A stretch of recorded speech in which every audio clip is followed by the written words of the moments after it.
Assalamualaikum warahmatullahi wabarakatuh.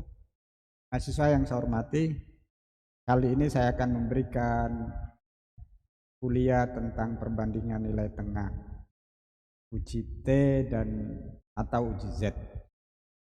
Baik, langsung saya mulai dengan menggunakan papan tulis ya. Baik, akan saya buka papan tulisnya.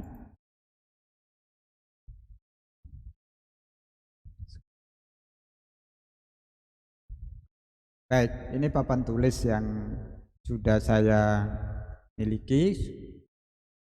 Sekarang saya akan buka file saya dulu yang sudah saya ketik.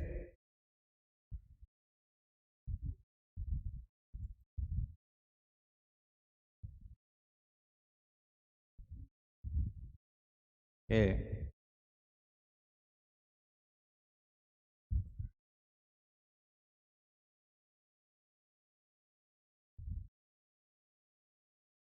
Ya. Oke, ini file yang akan saya terangkan. Bentar. Ini langsung live ya. Oke, Nah, mahasiswa yang hormati, siap papan tulisnya. Mudah-mudahan Anda juga sudah melihat papan tulis yang akan saya terangkan ya. Nah, uji Z ya, uji nilai tengah. Uji nilai tengah. Uji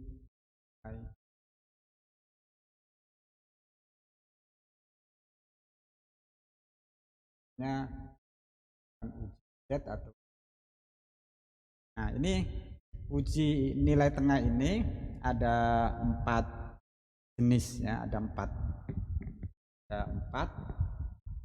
2, 3, 4. Ini yang nanti saya akan terangkan.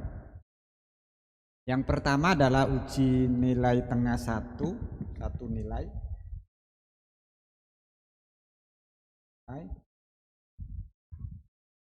Yang kedua 2 nilai dengan varian sama. Yang ketiga 2 nilai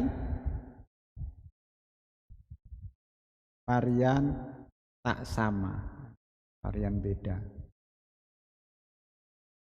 Yang ketiga 2 nilai berpasangan.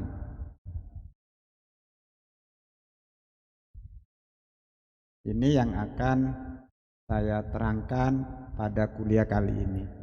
Jadi uji nilai tengah ini ada 4, 1 nilai, 2 nilai dengan varian sama, 2 nilai dengan varian beda dan berpasangan ya. Baik. Saya hapus papan tulisnya.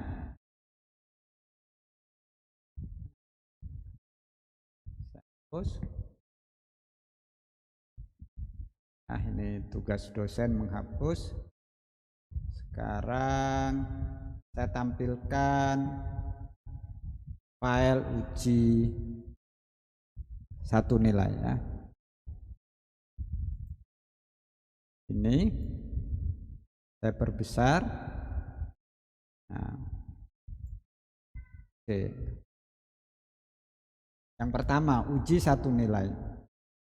Mahasiswa yang saya hormati, penjelasannya seperti ini. Yang pertama yang Anda ketahui dulu, uji 1 nilai itu apa itu ya.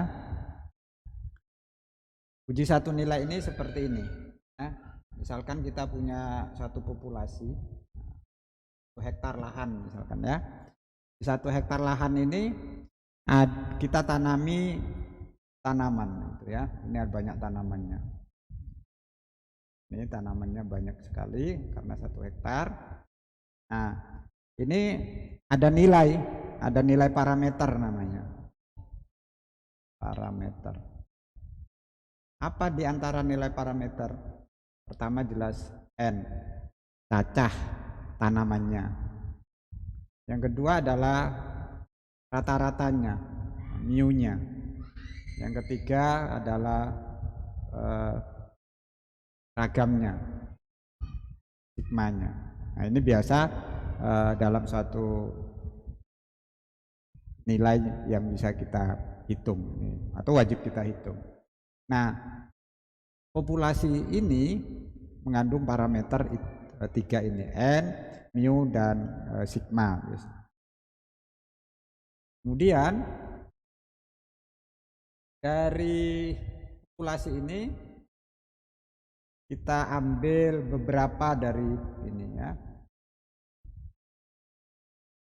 Ambil beberapa ini yang biru ini. Kemudian dihitung ya. Dihitung ini ada nilai statistiknya. Antara lain apa? Banyaknya datanya, rata-ratanya, nah ini simbolnya seperti itu. Sumber ragamnya atau variannya seperti ini S ya. S.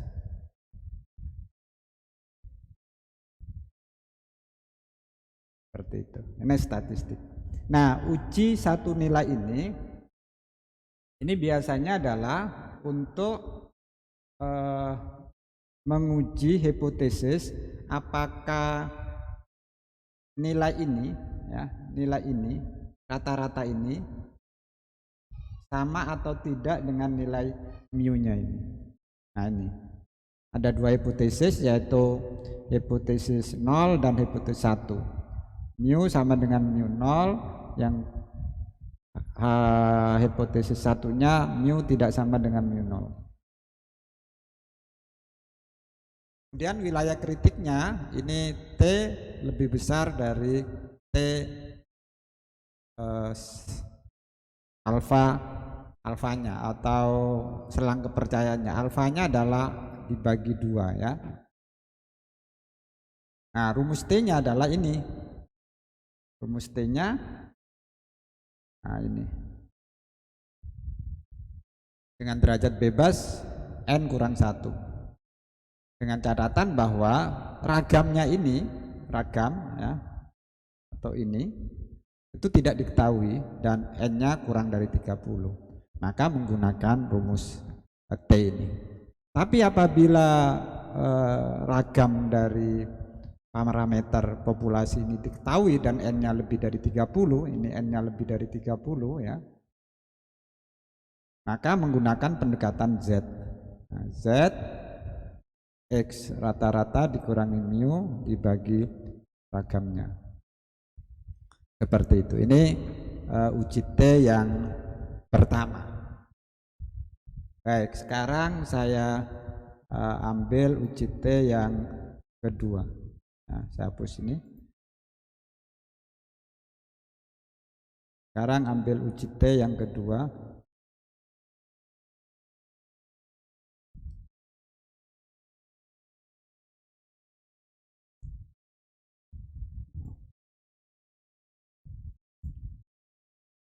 Saya hapus dulu papannya.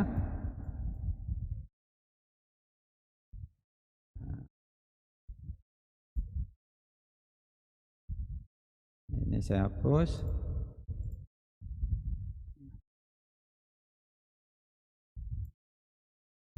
Bentar, saya hapus biar bersih.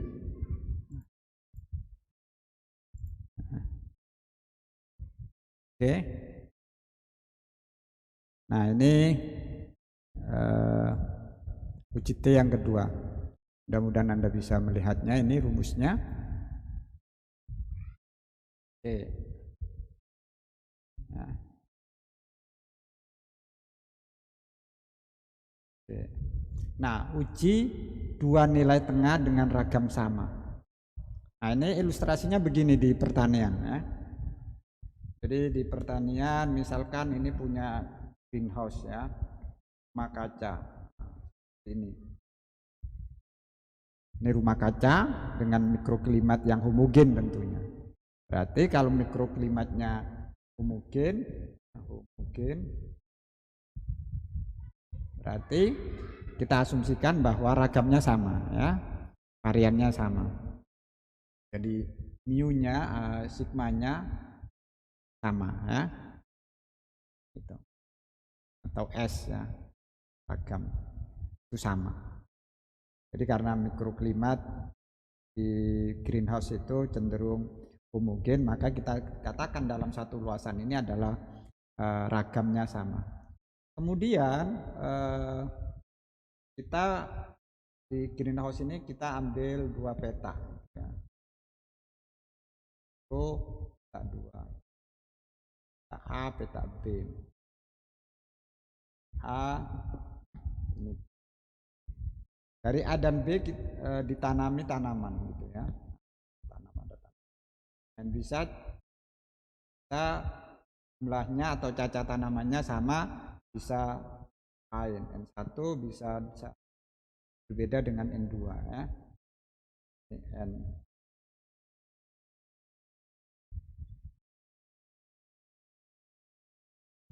boleh sama boleh tidak. Nah, pertanyaan berikutnya adalah kalau ini peta A, peta B, misalkan ini dikasih pupuk ayam, ini dikasih pupuk bebek misalkan. Pertanyaannya apakah A dan B ini beda? Nah, ini menggunakan uji nilai tengah dengan ragam sama. Sehingga di sini hipotesisnya adalah mu1 ini misalkan ayam, mu2-nya adalah bebek. Jadi apakah rata-rata ayam nanti sama dengan rata-rata bebek gitu. Hipotesis alternatifnya apakah rata-rata ayam tidak sama dengan rata-rata bebek. Gitu. Secara praktisnya gitu.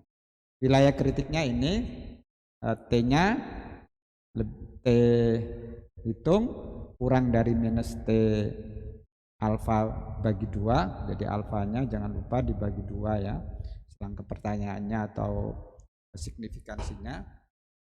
Kemudian T-nya ini di sini ada ragam pool ya, ragam SP ini ragam SP ini adalah S1 dan S2 ya.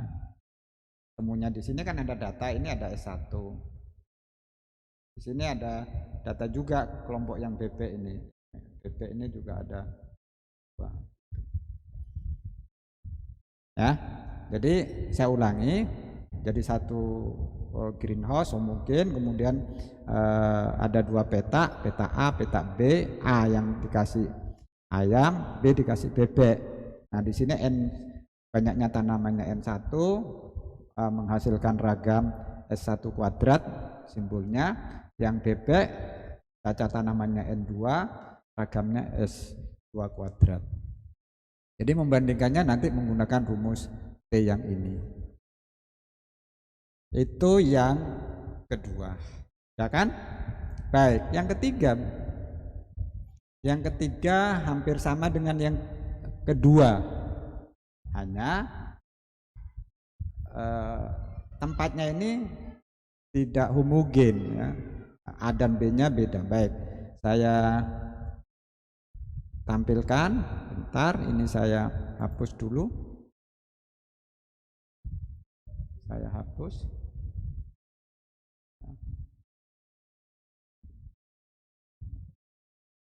Sabar, saya hapus ya. Oke, ini real kuliah ya. Baik, saya hapus ini. Nah, sekarang yang ketiga, filenya saya ambilkan, mana ini ya? Oh ini. Oke, saya taruh di sini. Oke. Nah, yang ketiga ini ilustrasinya gini di bidang pertanian ya. Uji dua nilai tengah dengan ragam beda. Gimana ilustrasinya di bidang pertanian? Jadi misalkan begini, kita punya dua lokasi lahan, misalkan lahan ini ada lahan kering ya, kering di tempat lokasi A misalkan, kemudian di sini juga ada lahan kering di lokasi B. Ya. Nah, dua lahan ini kalau secara statistik karena ini diasumsikan lahan kering, maka dimungkinkan bahwa ragam ini beda, ya. Nah, ragamnya ini beda. Nah, apabila ini nanti akan dilakukan perbandingan antara lahan kering dan lahan kering A, lahan B ini, maka menggunakan yang rumus nomor 3. Prinsipnya sama, hanya rumusnya berbeda. Ya. Di sini Anda lihat, ya. Rumusnya di sini Anda lihat, hipotesisnya sama seperti nomor 2. Ya. Hanya di sini apa yang membedakan ini? T-nya, ya. Perhatikan di sini S-nya, ya. Ini perhatikan di sini. Ya, S1, ada S2. Kemudian derajat bebasnya juga berbeda ini. Nah, di mana ragam 1 tidak sama dengan ragam 2, itu prinsipnya gitu. Ini contoh implementasinya di bidang pertanian. Baik, sekarang nomor 4, ya, nomor 4. Nah, nomor 4 saya hapus dulu.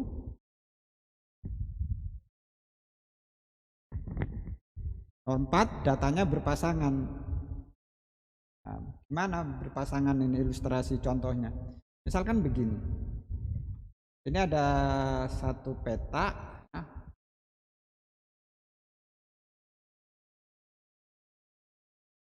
ditanami tanaman ini petanya ditanami, misalkan ini varietas unggul.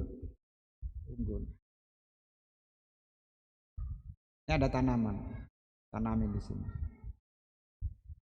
Kemudian dari unggul ini diamati dua data, ya. Ini tanaman 1, tanaman 2, tanaman 3 dan seterusnya sampai tanaman yang N. Yang satu misalkan berat biji, ini biji, ini yang satunya adalah biji, ini berat polongnya, nah, polong sama biji mesti kalau ada bijinya mesti ada polongnya, kan gitu. Berarti antara data 1 dengan data 2 ini berpasangan, tidak mungkin enggak. Nah, kita bisa membandingkan apakah antara berat biji dengan berat polongnya itu ada perbedaan atau tidak. Inilah ilustrasinya. Ini berat bijinya, ada datanya, berat polongnya juga ada datanya, gitu kan, gitu toh. Ya. Sehingga di sini nanti ada rata-ratanya, tetap rata-rata 1, ini rata-rata 2. Ya. Begitu. Jadi harus berpasangan di sini. Ini menggunakan rumus yang nomor 4. Saya ambilkan datanya. Ini. Oke, ini datanya seperti ini rumusnya. Nah, hipotesisnya rumusnya T sama dengan D perbedaan dibagi S dan akarnya. Jadi hampir sama. Oke, hipotesisnya ya rata-rata X ini kan sebetulnya satu kesatuan dibandingkan dengan perbedaannya, perbedaan selisihnya ini. Jadi seperti itu ilustrasi di dalam implementasi pertanian. Baik mahasiswa, sekarang setelah kalian paham tentang rumusnya mulai dari hipotesis, kemudian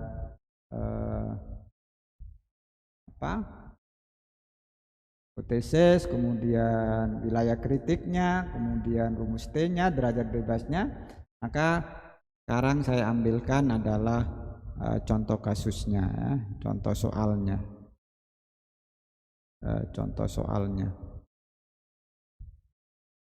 Oke.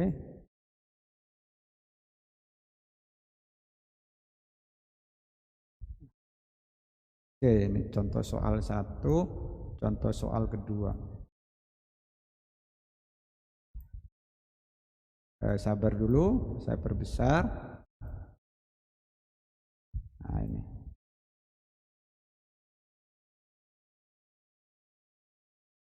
Saya perbesar. Tadi di contoh ini saya akan memberikan contoh kasus 2 ya. Pertama uji dengan satu nilai rumus yang pertama, yang kedua nanti rumus yang kedua. Nah, contoh rumus uji T yang pertama ya. Perhatikan soalnya baik-baik. Suatu perusahaan benih mengembangkan varietas tanaman yang dikatakan memiliki potensi hasil 8 kilogram per tanaman dan simpangan bakunya setengah. Ujilah hipotesis bahwa mu sama dengan 8 kg, lawan alternatifnya tidak sama dengan 8 kg.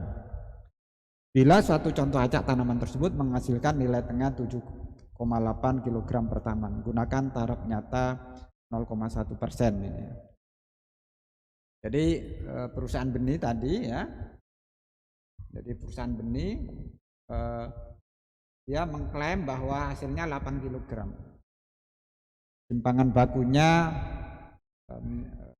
setengah. Nah, kemudian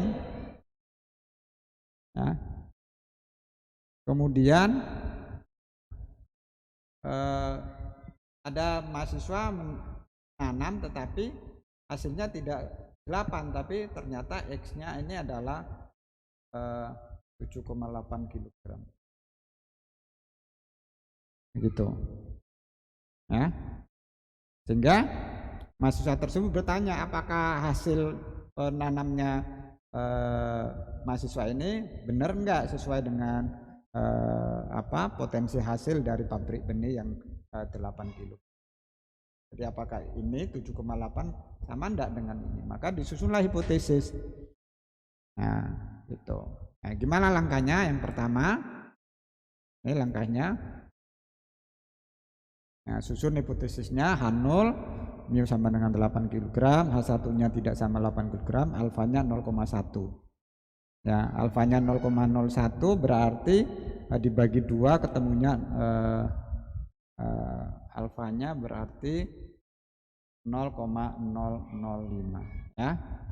Nah, ini kalau menggunakan tabel dicari, tapi kalau Anda punya Excel nggak usah pakai tabel, gunakan rumus ini. Norm di Excel ya. Di Excel gunakan ini. Nah, ini di Excel gunakan ini. Maka akan ketemu minus 275. Gitu. Jadi di Excel Anda tulis sama dengan gitu ya. NORMS INV 0,005, paruhnya dari 0,01 gitu. Maka ketemu nanti 2,575. Ya, ketemu ini 2,75. Nah, setelah itu ini sebagai wilayah kritiknya sesuai dengan rumus Z kurang dari minus 2575 dan Z lebih besar dari 2,575.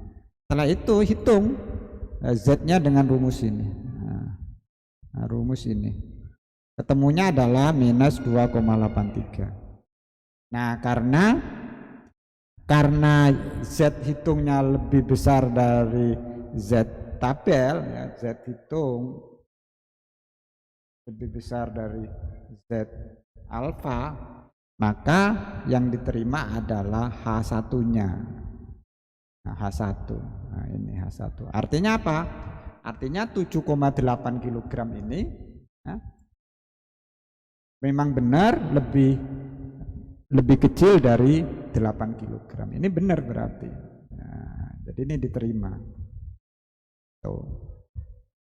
Begitu mahasiswa muda, jadi kalian bisa mengklaim bahwa yang Anda tanam itu betul 7,8 kg. Lebih kecil dari yang diklaim oleh pabriknya 8 kg. Itu kesimpulan. Jadi begini mahasiswa yang saya hormati. Jadi ini dua data, ini ada 8, ini ada 7,8. Kalian tidak boleh langsung mengatakan ini beda. sebelum dilakukan uji T seperti ini. Baik, contoh yang kedua adalah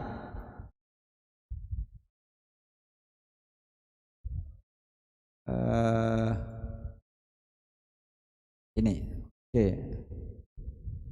Ya, contoh yang kedua. Ragam sama ya.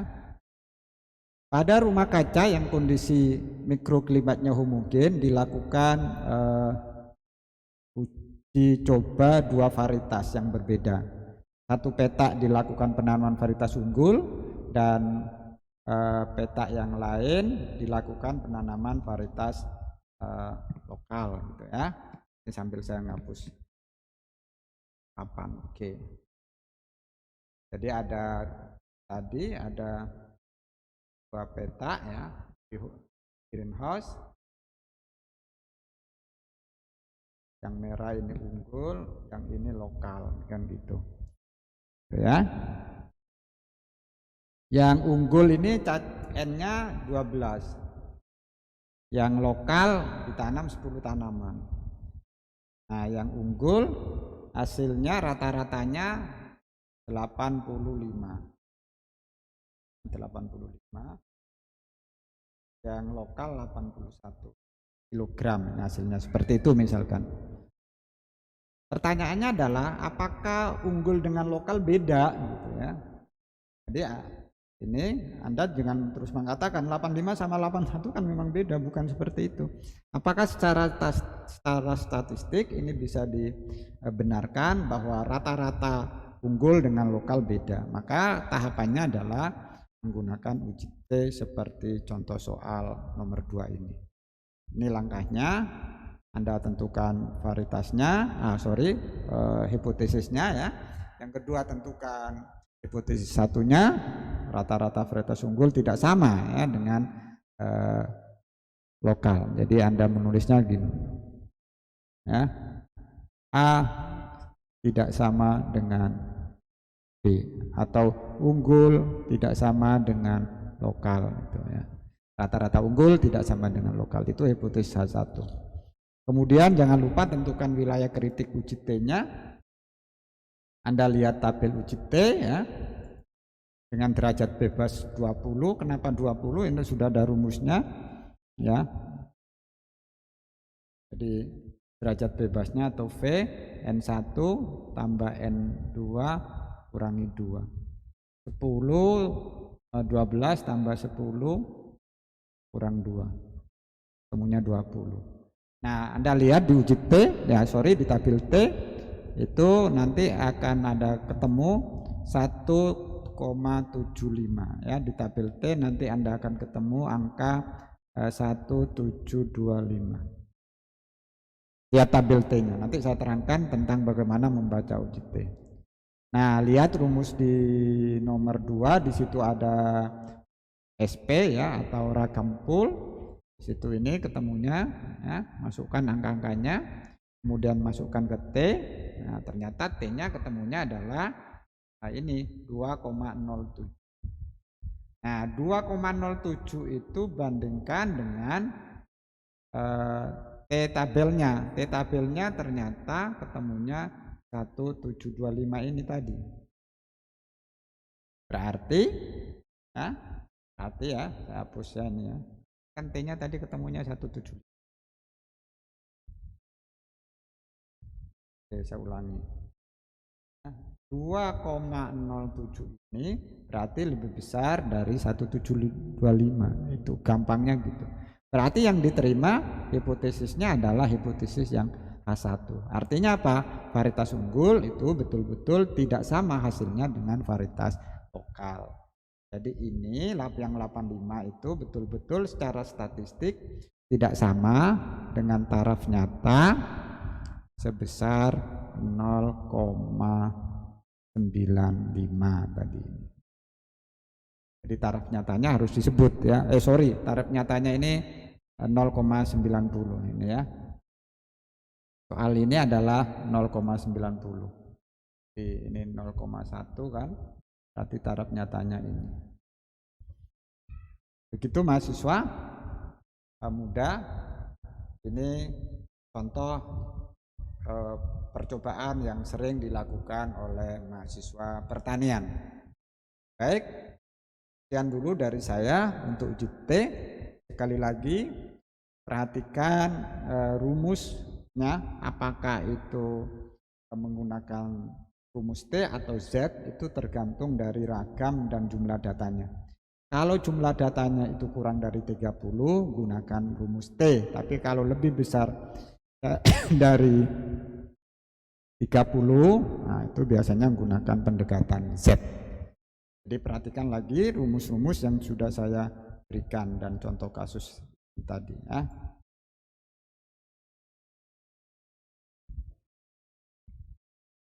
Sekian mahasiswa yang saya hormati, mudah-mudahan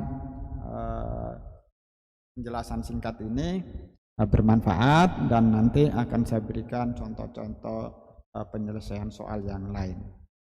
Yang jelas hari ini kita sudah mempelajari 4 rumus uji T ya. Terima kasih. Tetap semangat dan belajar terus. Sekian, kurang lebihnya mohon maaf. Assalamualaikum warahmatullahi wabarakatuh.